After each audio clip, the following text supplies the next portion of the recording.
Agents for Change. Ordinary Australians talking about what science and research might be able to tell us about stopping violence against women before it starts. So picture this. You're brought into a room and seated at a table. You're given a pair of headphones with an attached microphone and asked Is that potentially because I have help? Sometimes we don't have the knowledge that we need. So picture this.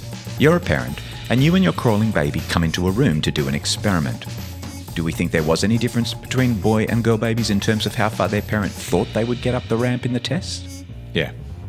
Definitely. Yeah. They would have all said boys. Okay, picture this. Women who wrote as if they were Paul performed exactly the same as men doing the test designed to test analytical skills. That's amazing. Yeah. It's amazing to have that kind of evidence that backs up what does go on in your head and your experience of the world. When you can show the physiological impact of something, people believe it. And it's hard for us to see what's going on in society because we're in the middle of it. Picture this. She says, "Get away from me." But instead of saying, "I don't know you," she says, "I don't know why I married you." Less people responded. Only 20% of people intervened. Wow. I'm shocked because as a man, these subliminal things aren't necessarily ever discussed or shared. So I guess there are things I'm hearing that for the first time going, oh, wow.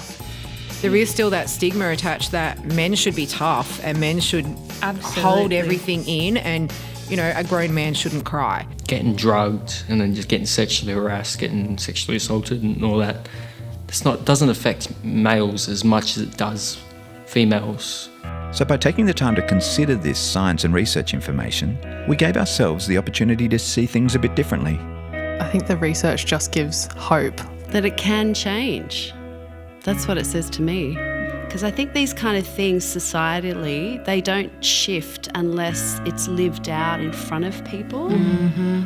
I think so. It's less likely to be thought of as political correctness. And curiosity is our greatest gift. If you're going to sit in a space of nothing you say will change my mind, because the truth is what it is and I'm holding on to that, that's okay, but you're not going to be an agent for change in society. We all might like someone who stands up for an idea in a social setting unless that person stands up and points at us in the social setting. The way that we communicate change and the way that we support change without blame or shame, I think is important.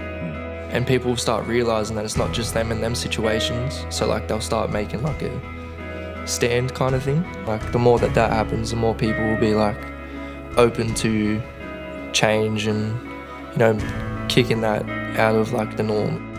To listen and find out more, just go to agentsforchange.com.au.